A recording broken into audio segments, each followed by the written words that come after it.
Assalamualaikum warahmatullahi wabarakatuh. Hari ini kita akan belajar tentang grafik fungsi trigonometri. Utamanya adalah pada bagian kemonotonannya. Di sana ada kata monoton.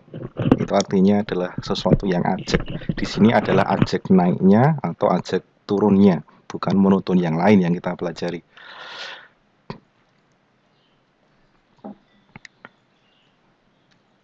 Yang pertama, Anda bisa memperhatikan gambar grafik berikut.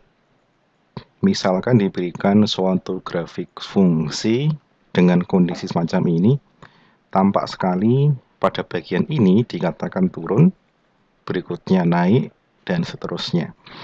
Tentu istilah naik dan turun bukanlah lagi hal yang asing bagi kita, tapi bagaimana menerjemahkan istilah naik dan turun itu dalam bahasa matematis.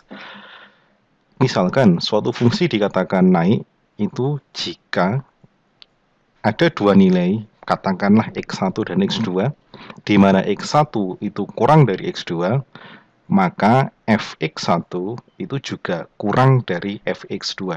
Anda lihat di sini, pada kondisi naik, ketika nilainya semakin kecil, nilai X-nya, maka nilai Y-nya pun menyesuaikan juga semakin kecil. Kemudian, suatu fungsi dikatakan turun itu jika pada suatu selang atau interval tertentu kita mengambil dua bilangan X, yaitu X1 dan X2. Jika X1 kurang dari X2, maka Fx1 lebih dari Fx2. Suatu fungsi dikatakan naik jika bergerak ke kanan. Grafik fungsi tersebut bergerak ke atas dan turun jika grafik fungsi tersebut bergerak ke bawah. Itu secara definisi umumnya. Turunan positif akan mengakibatkan suatu fungsi naik. Turunan negatif akan mengakibatkan fungsi tersebut turun. Dan turunan 0 pada suatu selang mengakibatkan fungsi tersebut konstan. Artinya berada pada perbatasan naik dan turun. Ada suatu teorema yang menguji suatu grafik kapan dia naik, kapan dia turun pada suatu interval tertentu tanpa kita harus menggambarnya. Kenapa harus begitu? Karena tentu tidak semua fungsi bisa kita gambar dengan mudah. Apalagi fungsi yang kita pelajari saat ini adalah fungsi trigonometri. Nah, berdasarkan dari analogi di atas, di depan tadi, maka ada suatu teorema tentang uji naik dan turun dari suatu fungsi. Misalkan f adalah suatu fungsi yang kontinu. Ingat ya, fungsinya harus kontinu. Kita pernah belajar pada limit fungsi. Pada selang tutup A, B, dan terdiferensialkan. Artinya fungsinya itu bisa diturunkan. Maka berlaku sifat-sifat semacam ini. Nomor 1, jika F aksen itu lebih dari 0, untuk semua X pada selang AB, maka F-nya naik. Jika F aksen kurang dari 0, maka F-nya turun. Dan jika F aksen X sama dengan 0, maka F itu konstan. Artinya dia tidak naik dan juga tidak turun. Perhatikan gambar berikutnya. Grafik ini menunjukkan suatu fungsi di mana ada tiga kondisi. Ada naiknya, maka F aksen X di sini bernilai lebih dari 0 atau positif. Kemudian ini kondisi konstan. Ini adalah ilustrasi sehingga diperpanjang gambarnya, di mana F aksen X sama dengan 0, dan kondisi turun semacam ini, maka nanti F aksen X akan bernilai negatif atau kurang dari 0. Contoh misalkan dalam fungsi aljabar, kita punya fungsi Fx sama dengan X kuadrat min 8X min 9. Kapankah dia naik? Fungsi ini mungkin masih bisa kita gambar dengan mudah.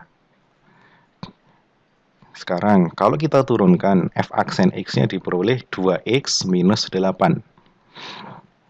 Fungsi akan bernilai naik manakala F aksennya bernilai lebih dari 0. Kalau kita gabungkan kedua pernyataan itu, diperoleh 2X min 8 lebih dari 0. Diperoleh hasil X lebih dari 4. Artinya untuk X di kanannya 4, gambar grafiknya nanti akan naik.